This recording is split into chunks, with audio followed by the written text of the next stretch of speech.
fait, le vieillissement des personnes en situation de handicap, les premiers constats, ils remontent à la fin des années 80, début des années 90. C'est principalement des familles, des professionnels qui disent « attention, on a des personnes qui vivent de plus en plus longtemps, c'est pas encore un problème, mais si ça continue, ça va le devenir. » Parce que c'est vrai qu'on est sur un sujet qui a été trop longtemps négligé, puisqu'on finalement on est un interstice en quelque sorte entre les politiques publiques liées au handicap et les politiques publiques du grand âge. Et c'est vrai que trop longtemps, c'est un sujet qui a été négligé. Dans ma pratique quotidienne, j'observais que c'était vraiment un problème de santé publique de plus en plus croissant. Et donc là, il y a un challenge pour la santé générale qui est vraiment important. Et particulièrement dans la personne handicapée parce qu'elle ne se plaint pas. Elle se plaint rarement, donc le diagnostic est souvent différé. Si vous ne faites pas les contrôles tous les ans, vous pouvez passer à côté de choses. Est-ce que tu te poses des questions sur ton avancée en âge, au niveau de ta santé Au jour le jour. J'évite de me projeter trop en avant. Comment vous sentez-vous au niveau de votre forme physique dans votre corps? Un peu fatiguée. Je pense que le moral, c'est très important. Pourquoi? Si on n'a pas le moral, peut-être qu'on risque d'avoir des soucis. Une anecdote qui est un peu caricaturale mais qui illustre bien notre propos. C'est le cas d'une dame qui a une trisomie 21, qui est âgée de 47 ans. Elle est non-verbale et son entourage s'inquiétait d'un début de maladie d'Alzheimer parce qu'elle avait des comportements moteurs aberrants. Elle se jetait tout habillée la nuit sous la douche. Et en fait, cette dame, elle avait simplement des bouffées de chaleur liées à la ménopause.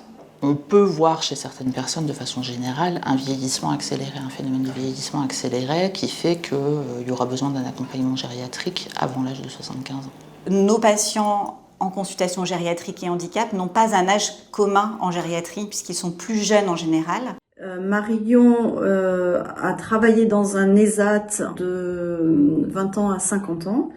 Et depuis 3 ans, elle réside dans un EHPAD. Elle a développé la maladie d'Alzheimer et elle ne peut plus travailler. C'est vrai qu'on a tout de suite constaté autour de 48 ans des pertes de mémoire. Et puis elle avait aussi un petit peu des désorientations. Elle se trompait de bus ou elle descendait au mauvais arrêt. C'est vrai que, en toute honnêteté, nous, la famille, on préférait un petit peu fermer les yeux. Repousser les décisions difficiles à prendre à plus tard. Et c'est en fait ces éducateurs qui nous ont suggéré fortement d'aller voir un gériatre. Donc c'est tout l'intérêt aussi de sensibiliser les professionnels de santé à ces questions pour que ces personnes puissent avoir un accompagnement adapté. Néanmoins, il manquait des outils concrets pour accompagner ce vieillissement.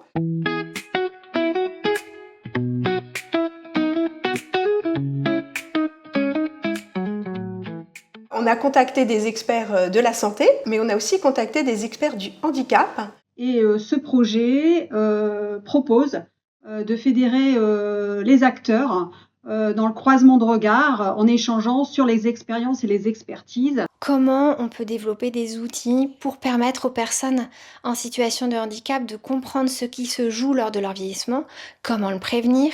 Pour HandiConnect, qui s'adresse aux professionnels de santé, on a édité 3 premières fiches qui traitaient généralement de l'avancée en âge des personnes en situation de handicap, avec une première fiche socle qui était complétée par une fiche qui recensait les principales échelles de repérage du vieillissement. On a complété ces 2 premières fiches par une fiche sur les réseaux.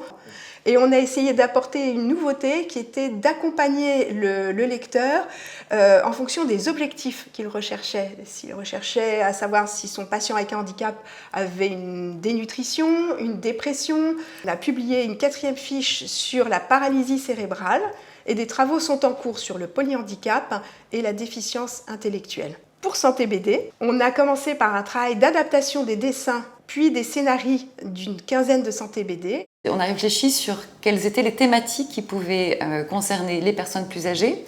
Donc nous avons abordé par exemple le sujet de la ménopause, le sujet de l'appareil dentaire ou de l'appareil auditif. Il était très important aussi de créer des scénarios et puis des personnages qui soient plus en lien avec le vieillissement. Et on a donc aujourd'hui plus d'une 30aine de Santé BD. Wow, c'est bien fait, c'est clair, c'est structuré.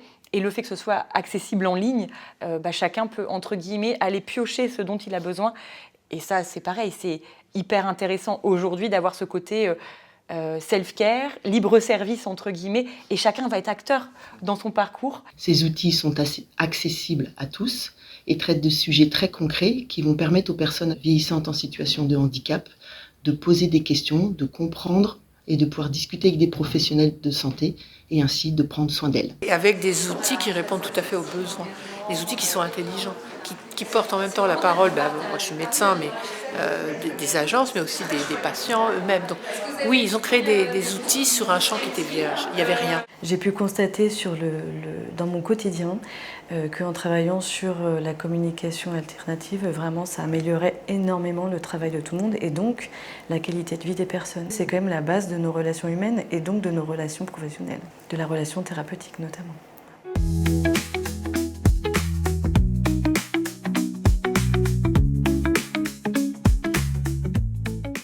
Donc la première idée forte, c'est celle du bien vieillir. Le bien vieillir, pour les personnes en situation de handicap, à mon sens, il repose sur 3 piliers.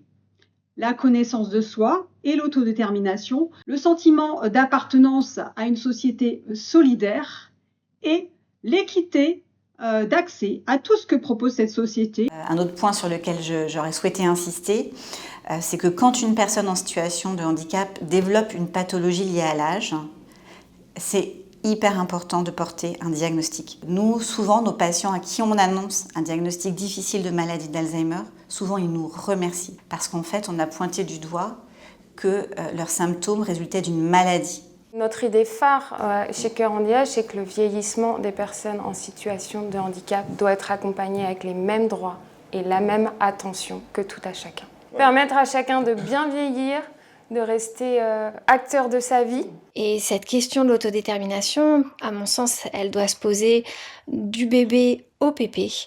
Et c'est très important que nous, côté soignants, on ne l'oublie pas. Et donc qu'on puisse travailler ensemble pour trouver des outils qui permettent cette accessibilité et cette compréhension. L'idée de préparer ça bien plus tôt, ça moi je trouve que c'est une idée intéressante, mais je pense qu'il faut y associer les kinés, les pharmaciens, les dentistes, les psychologues. Et on doit se mobiliser à plusieurs acteurs pour pouvoir répondre et apporter des clés du bien vieillir. Le handicap ne prend pas sa retraite, nous ne sommes qu'à une étape et qu'il va falloir continuer à poursuivre nos travaux pour que l'accompagnement, le soutien aux personnes qui avancent en âge, en situation de handicap, reste une priorité sur le plan de la santé publique.